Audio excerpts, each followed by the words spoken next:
Hello, guys, and welcome to Cosmo Town. I'm your host, Cosmo Lord, and I will be the one that will guide you through this channel. I create this space so we can gather all duelists across the world to have some fun talking about Yu-Gi-Oh, the game that we love so much, especially duelings or Master Duel, or even TCG in some moments. I have been playing this game for so long. I was like a little kid when I got my first starter deck, and there's so much that happened across all my years playing this game. I grew as a player. I've known so many people that had the same interest as me, and it's been a pleasure to enjoy this hobby that I like so much, and I know you do actually love it. So to be able to share with you strategies, my talks about some new releases, new decks, how the meta is shaping, I will be trying to start this new era talking about my favorite deck that's gonna be releasing in Duel Links. And that's why it gives me that feeling that I need to do my own channel to talk about things I love. And I was actually wanting to open my own channel back a while before, but I didn't have that charisma, that encouragement to do so. So I was like holding back. But when I saw Cosmo being released in Duel Links, I was so excited that I said to myself, I need to start to unleash how I feel and how people can understand what it feels to enjoy this game so much and what things we can do to make decks that we love go to another level. Sometimes there's a strategy that we love so much, but there's some few duelists that can pull it off against the meta. So I'm here to try my best to gather information across the different duelists that I know with my experience and try to make this as fun and as competitive as possible. And of course, we can actually talk about what the future of the game looks like, what's the best deck right now, what's the hot, spicy deck of the moment, and everything about Yu-Gi-Oh related and open to talk with you guys. My native language is not English; it's actually Spanish. So if I mess up sometime, please let me know so I can improve myself. I will be trying to my best to get to communicate with everybody that can possible. So I try to speak English so I can have a more open audience that I will do in Spanish. I want everybody to be here. I want everybody that can come to my channel understand me. So since English is like uh, across the world language, I feel it's the best way possible to enjoy to be with you guys. Thank you so much for the support, and we get and without any more um tacting shift, I will switch now to the main topic that we have today. That's the new box that just got released in Yu-Gi-Oh! Toolings for this end of the year. And I'm talking about Future Circuit. Yeah, I'm using the duelistmeta.com, amazing website, amazing community. And I believe this is one of the reasons why this game is so much fun because there's so much competitive aspect of it since the release date. I know Master Duel has shifted that feeling more to Master Duel, and the community has actually divided itself. But I still believe there's so much magic in Duel Links, and it's so much fun, a different format, so we can see that we're really good in TCG or not that good shine in this game. So that's why I love it so much. Yep, here is the boss that we're gonna have this end of the year. And the reason why I love this boss so much is because my favorite deck, like I told you before, is being released, and that's Cosmo. I have played Cosmo hours and hours and hours since the release of this deck in TCG, back in the Pendulum era. I have played this deck with multiple combination, and I can show you and assure you that this deck has the potential to be a successful contender for the tier 1 spot in Duel Links. I mean, it doesn't have all the cards that is available to, like Kozmo the Destroyer, Dark Eclipse, or even Dark Planet. I don't believe that we will use that planet anyways, but this deck is just so strong in this format of Duel Links right now.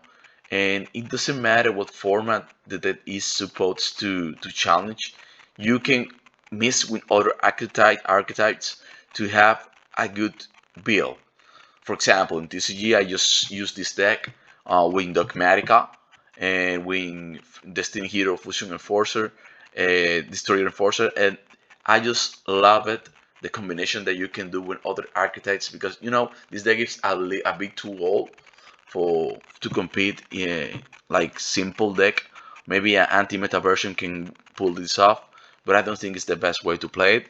So yeah, Cosmo is an amazing deck. It's a really focused OTK control based deck. It doesn't use the extra deck. That's something really odd nowadays.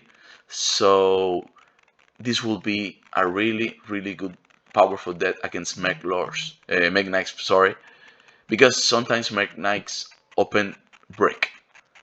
If they're going first, they don't have anything to summon, they will maybe pass the turn. And that turn that they pass away, you summon Cosmo Fanger and attack this game. You can add Cosmo Forerunner and go for OTK. And maybe you're starting to say, yes, we haven't actually seen this boss, so we go through these bots a little bit quick so I can start with the main focus that I want to talk about Cosmos in this first video. I will show another video talking about Magical Musketeer and the potential of this boss, but let's focus about what this boss brings to the table. So we have this Link, Amphibious Swarmship, and Blowhell. This hasn't had a potential in TCG. Not a lot of people play this card. But it has been interesting.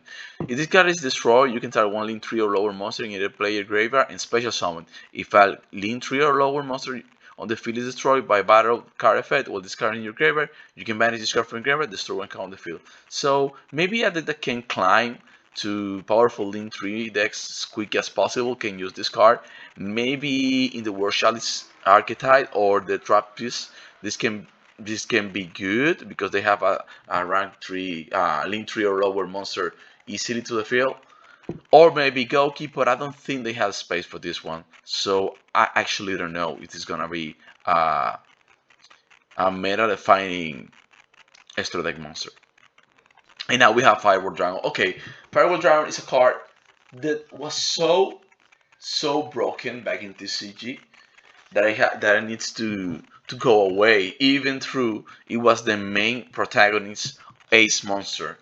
Then it happened to be Deco Thugger, but I believe they shift that to Deco Thugger because Firewall Dragon was really powerful and they can't promotional this card anymore with that powerful effect. So right now this card has like an errata, so it's not the same as it used to be. And I believe this is fair for the game right now. Once per turn, while this card is facing on the field, you can target a monster on the field and of graveyard or to the number of monsters calling to this card. Return them to the hand. If a monster this kind opponents to be destroyed by battle and sent to the graveyard, you can special summon one service monster for your hand. You can only use the effect of Firewall Dragon once per turn. Back in the day, it was not once per turn, so whatever that monster leaves the field, you can get back and special summon another one, and it was just so much powerful. In this format of Duel Links, maybe one of for decks like I don't know, War Chalice, Goki. I don't see another deck using this card or boosting this card right now. Um, it's really hard to put it in the center of the field, so we usually put it in the extra monster zone, and you will be able to bounce just maybe 2 cards. So I don't know if this will be as good as it was in TCG. Moving on with Fanger, I will talk about Kozmo more in detail right now. Then we have Magical Musketeer Kid Braid. Magical Musketeer is a deck that I will talk about inside in another video, so I won't go so deep right now in this one. Then we have Nightmare Unicorn. I believe this card is one of for everybody. It's a magnificent link card. I believe everybody should run this card. It's amazing, even by today's standards in TCG. Duran Lockbear, I don't think will be a very powerful card in this format. Maybe a side up for their magicians, and they can put off to add so many cards that this will increase in the future. So you need to have this Draw and Lockbear in your hands. It happens the same with Diddy Crow. I remember when Diddy Crow was released, it was not useful that format, but later on it has become a staple. Tinkan, of course, we talk about more later. And World Legacy Succession, this card can be really good in the future, maybe for Dragon Link decks. But right now, it's not that great. But it has a lot of potential, so keep your eyes on this card. And Balance Trap Horror, I don't think this card we have a lot of value. House in general, maybe new support for track tweets, but I don't see this card being that useful, but it's a staple. Yeah, I don't know. Um, if you use it against Meg Knight, summon purple, and purple can just quick effect and get run of it. It won't be useful against Magical Musketeer. It won't be useful about Cosmos. That maybe that will be the format that we're going to see. So I don't know. I don't see that card being that good. Cosmo, their lady, we'll talk about it later. Goki. Okay, Goki have a nice buff right now. This card is amazing for Gokis. And the fact that they have now a boss monster that can use a quick effect on the opponent's turn, have destruction. This can be another lever for Goki, and you should be getting a nice close to Goki because they have access now to generic powerful link monsters, and they can search card when they go to the graveyard. So you will lose free search, and you will keep spamming monster on the field. So pay attention to Goki. It can be a sleeper death of the format.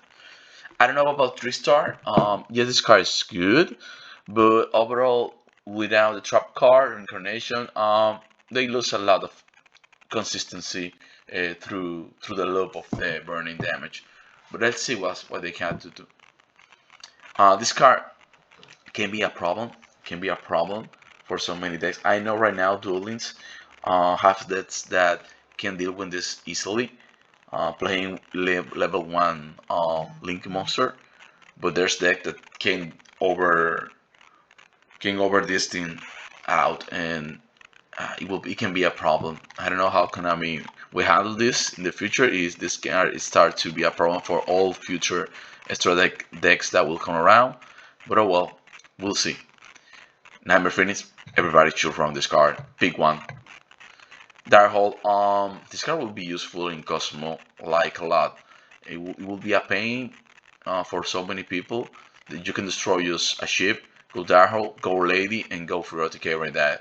Um, yeah, this card will be useful. I'm sure it will be useful. If the meta start to be shaping around Gokis, Cosmos, I don't know if it will be that good. But if not, yeah, it's good card. Inferno can deal with this, Salamangreat can deal with this. So we will see. We will see. Vehicle Musketeer, amazing card. Tricta Festival. Okay. Just a moment to start talking. If I can go to control those episodes from the extra will be destroyed by battle card fight. You can banish this card from your graveyard instead. You can normal summon or spell summon. Okay, this card is amazing. So this card summon tokens, so you can easily go to link summon with 3-star monsters. I really like this card. Yeah, okay, I love this card. I know it's slow card, but if you really completely it's just substitute Ballista Squad. You have tribute a water monster, title one on the field, destroy it, and if you do draw one card. I mean, Goku's win this will be unstoppable if they can put it off. And then you have Direction, this card. I think it was released already. They didn't have any use, so I don't know. And then we have all the rare cards, more like Magical Musketeer, Forerunners, and Kozmo support. Some generic cyber links, and that's pretty much it about the boss. So yeah, so guys, let me know what you think about this boss. I do believe this is a must buy boss, at least in my opinion, because of the Cosmo Archetype and the Magical Musketeer. I feel they will shape up the meta. And I do feel like you should go for this box. I do feel like that if you love these archetypes and or if you own Gokis or Trickstar, it will be a really easy choice. Maybe a one run off. If you're not gonna open Kozmo, then just one run and just move on and save for the next bots that will have, I guess, revolver on it. So yeah, that's all I wanted to share with you guys. Thank you so much for watching. This is my third video. So thank you for your support. Share with your friends. I'm here to always try to make the best of your time, giving you tips, strategies, and new builds for all the coming decks of Yu-Gi-Oh. Thank you so much. It's your host Cosmo Lore, and see you later.